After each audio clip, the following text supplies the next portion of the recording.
জানো, কিছু কিছু সময় না মানুষের জীবনে কখনো ভালো কখনো খারাপ লেগেই থাকে। কারো জীবনে হয়তো একটা রাতে বদলে দিতে পারে সব কিছু, আর কারো জীবনে একটা রাত ধ্বংস করে দিতে পারে তার জীবনটা। আজকে এমনই একটা ঘটনা, মানে এটা সত্য, যেটা তোমাদেরকে শোনাবো। আর গল্পের শেষে গিয়ে আমি বলবো এইটা কার সাথে ঘটেছে। সো গাইজ, এতদিন আমি ভিডিও ছাড়তে পারিনি, তার কারণ আমি একটা ডিপ্রেশনে ভুগছিলাম।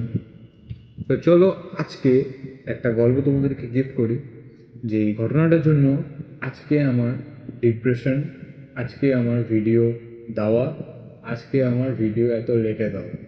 তো তোমাদের কাছে অনেক সরি ভিডিওটা লেটে আসার জন্য, পারলে ক্ষমা করে দিও।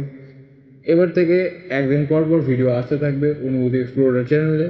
তো আর বেশি কথা না বাড়িয়ে গল্পে যাওয়া যাক।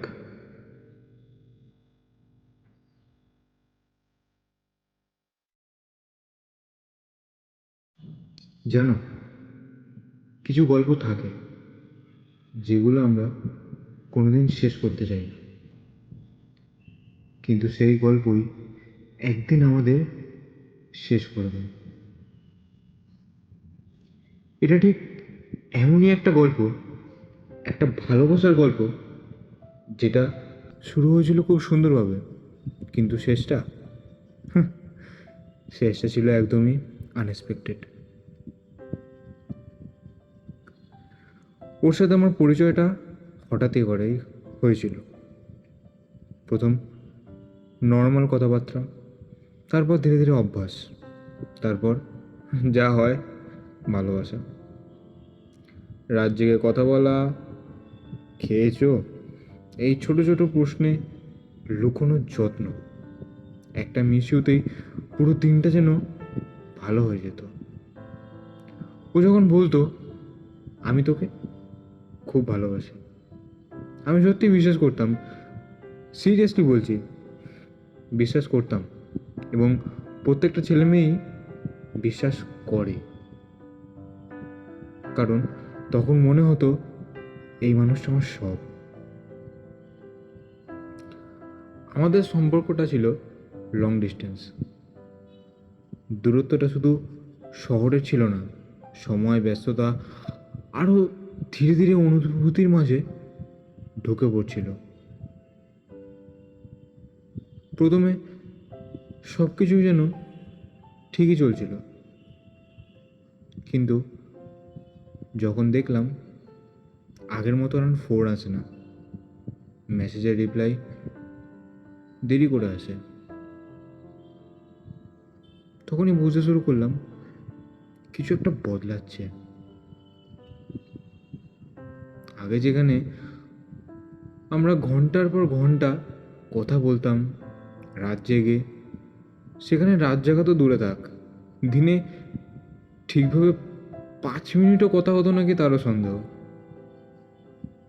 আমি চেষ্টা করতাম কথা বাড়ানোর, ওকে ধরে রাখার, বাট অনেক অজুহাতে ভালোবাসাটা আর রইল না, সেটা আমার মনে হচ্ছিল। কিন্তু ধীরে ধীরে মনে করছিলাম যে হয়তো এটা আমার মনের ভুল। ওভার থিঙ্কিংও হচ্ছিল অবশ্যই, যেটা হওয়াটা স্বাভাবিক লং ডিস্টেন্সে। কিন্তু ভালোবাসা যদি একপাক্ষিক হয়ে যায় না, মানে যেটাকে বলে ওয়ান সাইডেড, তাহলে সেটাকে ধরে রাখা খুবই কঠিন। আমি বুঝতে পারছিলাম ও ধীরে ধীরে দূরে সরে যাচ্ছিল, সরি, ও ধীরে ধীরে দূরে সরে যাচ্ছিল, আর আমি ওকে আগের মতন ফিরে পাওয়ার জন্য লড়াই করছিলাম। তারপর এলো সেই অপ্রত্যাশিত রাত, যে রাতটা আমি আমি যতদিন বেঁচে থাকবো ততদিন ওই রাতটা আমি ভুলবো না। সারাদিন কথা হয় না, সকালে গুড মর্নিংটুকুও না। বিকেলবেলায় একটা ছোট্ট মেসেজ, যেটা অবভিয়াসলি আমার তরফ থেকেই গেছিল। কেমন কাটলো দিনটা?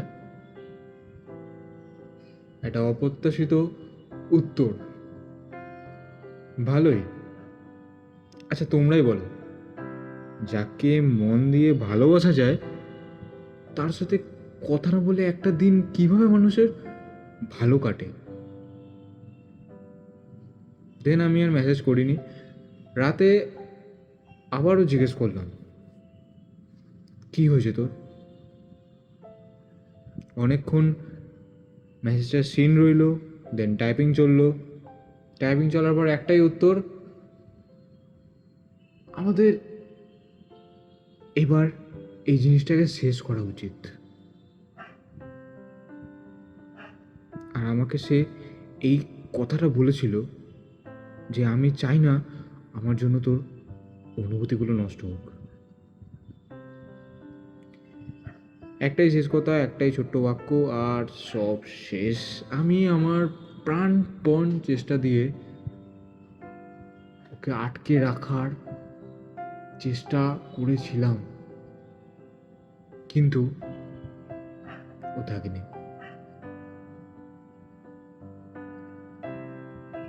আমি সব কিছু বলার আগেই অফলাইন চলে গেল। সেই রাতটা আমার ডিপ্রেশনে কেটেছে, প্যানিক অ্যাটাক যাকে বলে হয়েছে আমার। আমি ঘুমাতে পারিনি, ফোনটা হাতে নিয়ে বসেছিলাম, ভাবছিলাম হয়তো আবার মেসেজ করবে, আবার বলবে। আমি ইয়ার্কি মারছিলাম, কিন্তু না, শুধু নিঃশব্দ রাত আর আমার চোখের জল।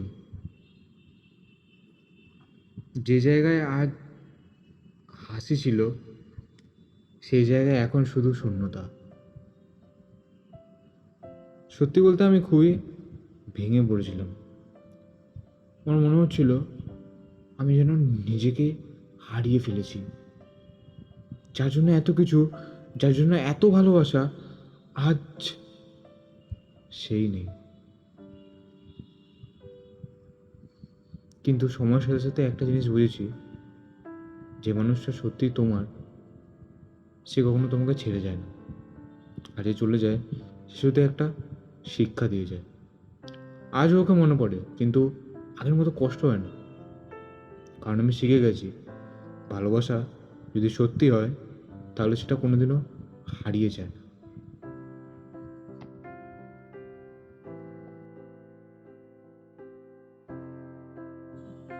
গাইজ, কেমন লাগলো তোমাদের গল্পটা অবশ্যই জানিও। অ্যান্ড আশা করি আর বলতে হচ্ছে না যে কার সাথে ঘটেছিল একটা অপ্রত্যাশিত ঘটনা। Yes, it's me. আমার সাথে হয়েছিল। আমি ডিপ্রেশনে ছিলাম এতদিন, তার আমাকে ডিপ্রেশন থেকে বার করেছে একটা মানুষই, তার মানুষটার নাম নিচ্ছি না আমি, কিন্তু সেই মানুষটা আজ আমার সাথে না থাকলে হয়তো আমি এই ভিডিওটাও দিতাম না ইউটিউবে।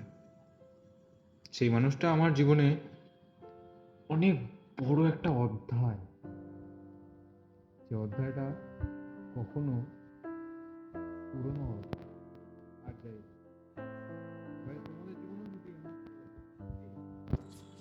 তাহলে অবশ্যই আমাকে ইমেল করতে পারো, ডেসক্রিপশানে ইমেলেরটা দেওয়া আছে, খুবই সহজ। যাও, ইমেলটা কপি করো অ্যান্ড মেল করে দাও আমাকে অনুভূতি@gmail.com-এ।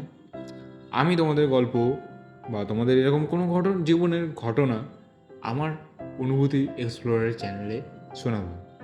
কারণ মনে রাখবে, তুমি একা নও। ইউ আর ডোন্ট, সরি একটু বেশি ইংরেজি ঝেড়ে বলছি, ইংরেজি আমি পারি না অ্যাকচুয়ালি, সরি। তুমি একা নও, মাথায় রাখবেন। জীবনে কিছু কিছু মানুষ আসে শিক্ষা দিতে, সে শিক্ষাটা নাও এবং জীবনে এগিয়ে চলো। একটা মানুষ নিশ্চয়ই আসবে যে কিনা তোমাকে আগলে রাখবে। সেই মানুষটা এলেই তুমি বুঝতে পারবে যে জীবনে ভালোবাসাটা আর কী জিনিস। আমি বুঝেছি, তোমরাও বুঝবে। সো গাইজ, লাইক করে দিও, সাবস্ক্রাইব করে দিও, বন্ধুদের সাথে শেয়ার করে দিও। এবং আমাদের অনুভূতি চ্যানেলকে সাবস্ক্রাইব করে প্লিজ আমাদের পাশে দেখো। পরবর্তী গল্পতে আবার দেখা হচ্ছে, ততক্ষণের জন্য টাটা।